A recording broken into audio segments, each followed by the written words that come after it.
Right, let's dive deep today, and I mean really deep. You've mentioned wanting to really squeeze every ounce of productivity out of your garden space, right? Well, there's this high intensity gardening method we've seen popping up everywhere. Tons of buzz on the gardening subreddit. And then My Gardener on YouTube's got these fantastic videos showing it in action.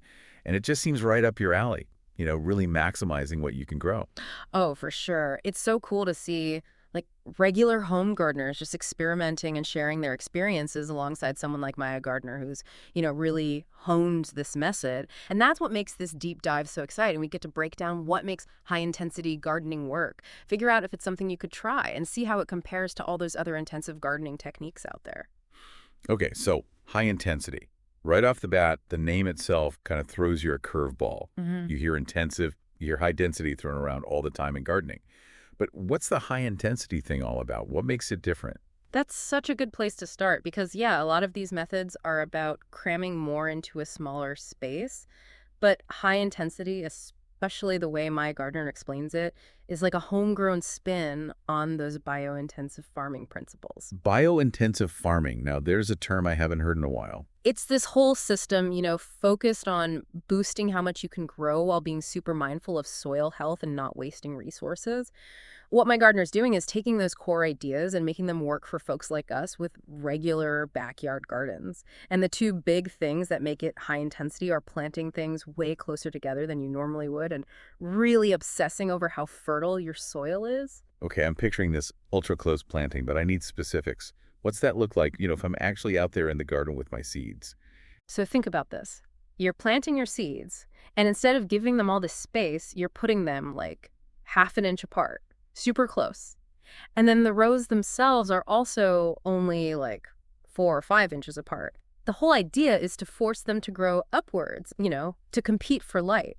They basically become each other's support system instead of spreading out all over the place. It's like you're using the airspace above the soil more efficiently. So they're all packed in there, but in a way that helps them grow taller, like a little forest of lettuce. Exactly. And there's this cool thing that happens because they're so close, natural self-thinning. The weaker seedlings just can't keep up, so they kind of fade away, and the strong ones have all the room they need. It's really well suited for what they call cut and come again harvesting, especially with leafy greens. You're picking leaves regularly throughout the season. My gardener does say it's not the best method if you're trying to grow like big heads of lettuce, though. Right, you want those individual leaves. Makes sense. Now let's get to the veggies. The whole reason we're diving into this was that question on the rug gardening subreddit about which vegetables work best with this super close planting. What did we learn from our sources? Leafy greens all the way. That was the resounding message from everyone sharing their experiences. My gardener specifically mentions lettuce doing great, and he says spinach and arugula are also happy campers in this kind of crowded setup. But, gardeners, they love to experiment. Oh, yeah, totally. One commenter, Rocket Girl, had this fascinating take. They were like, hey, if you really pump up your soil, fertilize generously, and keep those plants well watered, you can probably grow a wider variety of things this way. But they did throw out a huge caution about root vegetables like carrots. Don't even try it. Yeah, I can just imagine trying to dig up a bunch of tiny tangled carrots. Not a good look. Exactly. But Rocket Girl had another awesome point, which is eating the thinnings. So since a lot of young vegetable seedlings are totally edible, you can actually oversow and then harvest the extras as baby greens for salads. It's like a bonus early harvest while making space for the rest of the plants. They specifically called out baby beets as perfect for this. That's brilliant. Two for the price of one, kind of. Early harvest, and then you let the rest grow on. It's such a smart strategy. And someone else, Olympia Shannon, mentioned the Johnny's Selected Seeds catalog, which has a whole section on densely seeded baby and microgreens. So this idea of planting close for those early leaf-based harvests is definitely a thing, and it works. Okay, picture this. We've got our garden bed. It's jam-packed with leafy greens. Maybe we've got some beet thinnings coming up. But with all those plants elbowing each other for space, what are the big things you got to think about practically? I'm talking soil, fertilizer, watering, the whole shebang. You've hit the nail on the head. Those are the big three. And my gardener, he's super clear about this. You need amazing soil, fertile, well-draining, the works. He's always showing how he mixes in fresh compost. Because think about it. You have all these plants in a small space. They're going to be hungry. So you got to give them the good stuff from the start. It's like a buffet for plants, right? But you can't just give them one big meal at the beginning. What about fertilizing throughout the season? Yeah, you got to keep those nutrients coming. My gardener uses an organic all-purpose fertilizer, so they're getting a nice balanced diet, and no one's hogging all the food. Now, watering. This is where I get nervous. With all those leaves, wouldn't it get soggy and, like, breed disease? This is where it gets really interesting. Turns out, all those leaves actually create this awesome microclimate.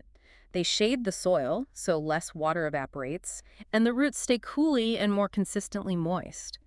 My gardener even says it helps them deal with heat and prevents them from bolting, going to seed too early when they get stressed.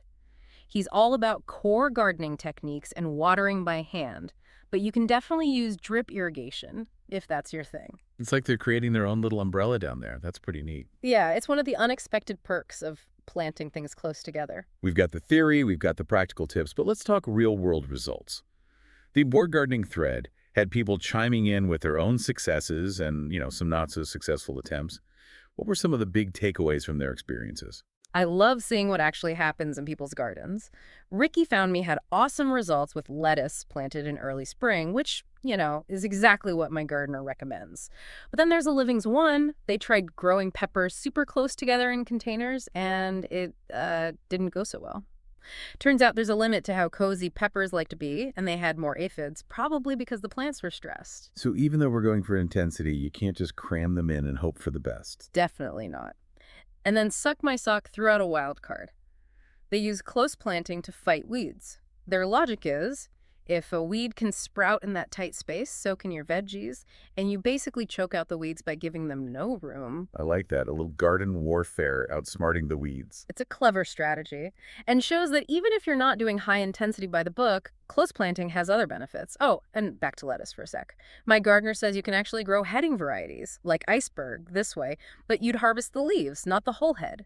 He says the texture's a bit different, but it's still a way to get those iceberg leaves in a smaller space. So we've really dug deep into high-intensity gardening here, and it sounds like a total game changer, especially for those leafy greens. It is, but the important thing to remember is that it's a system, right? You're not just shoving more plants into a bed. You're creating this interplay between close spacing, that amazing soil, and being super consistent with how you care for them, especially with fertilizer. And what I loved about those stories from other gardeners is that, yeah, there's some consistent principles, but you can totally experiment and tweak things to fit the veggies you want to grow and what your climate's like. And that eating the thinnings tip, genius. Get an early harvest and make room for everyone else. And the way the dense leaves create that microclimate, less evaporation, less heat stress. It's almost like this built-in resilience booster for your garden. So think about your own garden. What do you love to eat? How much space do you have? Could you try out some of these high-intensity methods? What leafy green experiments could you get going? This is just the start of maximizing your garden's potential, and that's what we love to see. What stands out to you most about this method? What's the one thing you're itching to try? Yeah. Awesome. Keep those gardens growing. See you next time. See ya.